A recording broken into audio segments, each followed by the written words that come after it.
کہ ستلج، بیاس، چناب اور جہلم اور راوی، ان میں سے ستلج اور بیاس کا پانی جو ہے وہ کیا پاکستان کے پنجاب کی طرف آ رہا ہے یا پنجاب کی طرف آ رہا ہے؟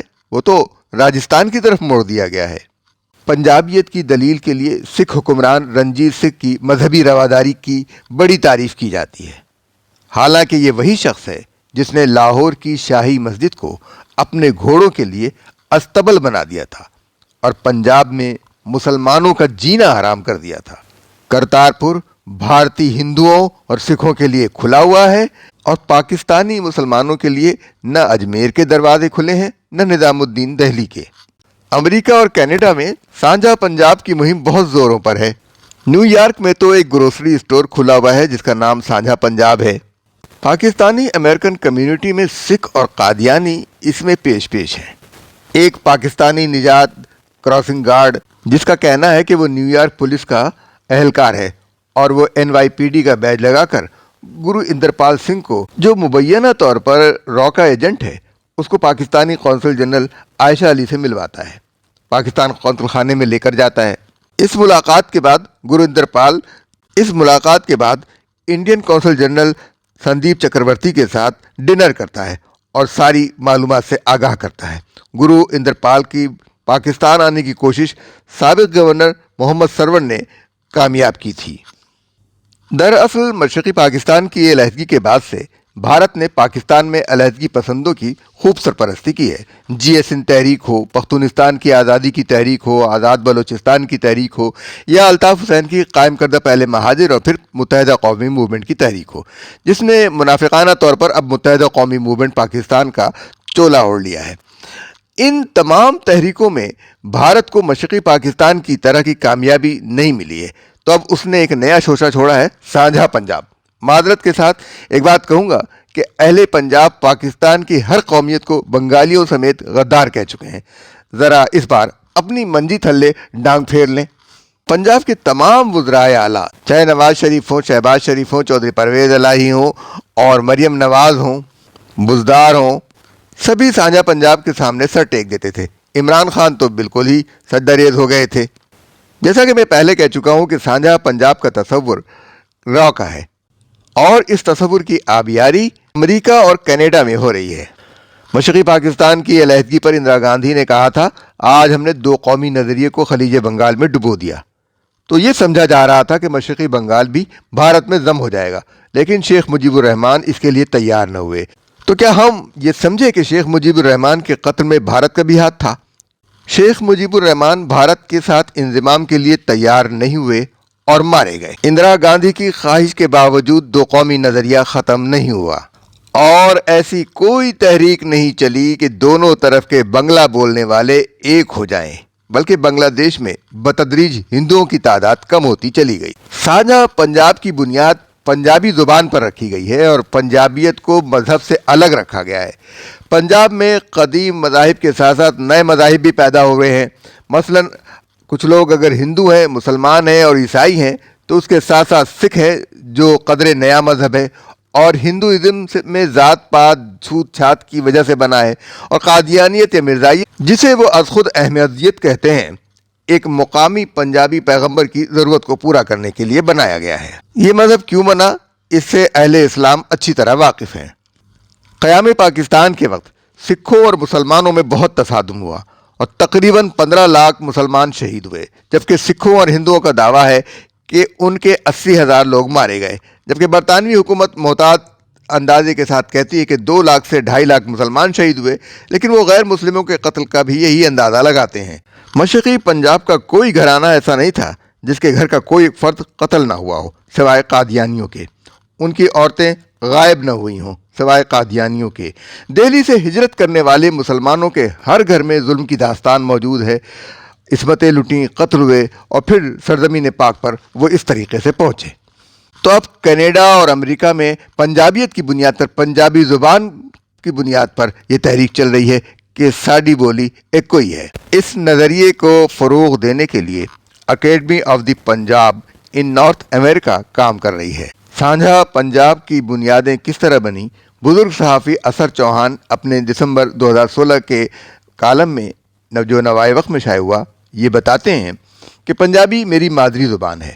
میں نے اردو زبان اسکول میں سیکھی اور صحافی کی حیثیت سے 1980 میں شوقیہ گرمکھی، سکھی پنجابی اور ہندی سیکھی۔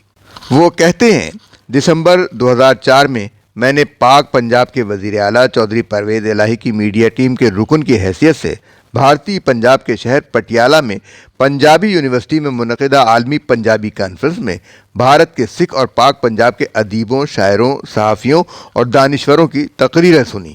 وہ پنجابی زبان کی بنیاد پر پاک پنجاب اور بھارتی پنجاب کی سرحدی لکیریں مٹانے اور سانجھا پنجاب کی بات کر رہے تھے۔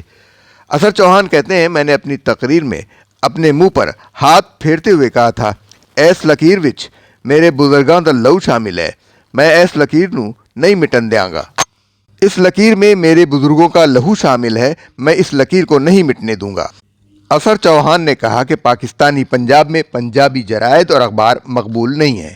پاکستان میں پنجابی کے ہمارے شاعر، ادیب، دانشور اپنے مضامین میں، نظم میں اور نثر میں سرحد پار کے سکھوں کو خوش کرنے کے لیے گرمکھی یعنی سکھی پنجابی میں ہندی اور سنسکرت زبانوں کا جس پر غلبہ ہے اس کے الفاظ بے جا استعمال کرتے ہیں، جبکہ پاک پنجاب میں اور بھارتی پنجاب میں بولی جانے والی پنجابی دو الگ الگ زبانیں ہیں اور ان کا رسم الخط بھی مختلف ہے۔ اثر چوہان لکھتے ہیں کہ اگست 2011 میں کینیڈا کے شہر ٹورنٹو میں گرمکھی پنجابی کے ہفت روزہ اجیت کے مالک ابا جہانی سردار درشن سنگھ بین اور ان کے برادر نسبتی سردار عجائب سنگھ چٹھا نے عالمی پنجابی کانفرنس کا اہتمام کیا، جس میں پاک پنجاب کے کئی شاعر، ادیب، صحافی اور دانشور شریک ہوئے۔ کانفرنس میں پنجابی زبان کا مشترکہ جھنڈا لہرایا گیا اور قرارداد منظور کی گئی کہ پاکستانی اور بھارتی پنجاب کے دانشوروں کا ایک مشترکہ بورڈ بنایا جائے جو اتفاق رائے سے پنجابی زبان میں عربی، فارسی، اردو اور ہندی کے الفاظ نکالنے کی سفارش کرے۔ میں نے دسمبر 2011 کے چانن میں لکھا کہ سکھوں کے گرو تیغ بہادر جی کا نام فارسی زبان میں ہے، اگر ان کے نام سے فارسی کے الفاظ تیغ اور بہادر نکال دیے جائیں تو کیا ان کی بے حرمتی نہیں ہوگی؟ ویسے تو پنجاب کا نام بھی فارسی میں ہے، پنج آب، پانچ پانی۔ اثر چوہان لکھتے ہیں کہ نومبر 2011 میں سردار درشن سنگھ اور عجائب سنگھ چٹھا پنجاب یونیورسٹی کے عالمی پنجابی کانفرنس کے ڈھونگ میں شریک ہونے آئے اور میرے پنجابی رسالے چانن کے دفتر بھی آئے۔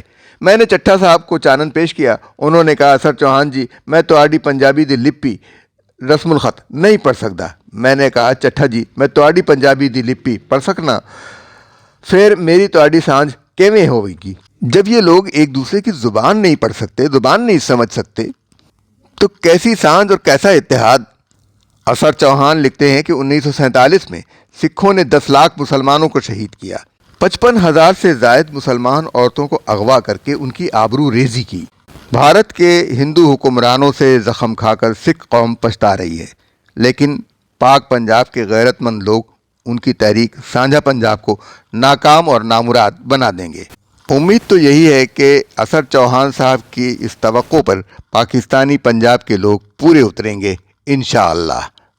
ہمارا یہ ولاگ آپ کو کیسا لگا؟ اس بارے میں اپنی رائے سے ہمیں آگاہ کیجیے، ہمارے چینل کو لائک کیجیے، سبسکرائب کیجیے اور دوسروں کو بھی مشورہ دیجیے۔ اب ہمیں اجازت دیجیے، اللہ حافظ و ناصر۔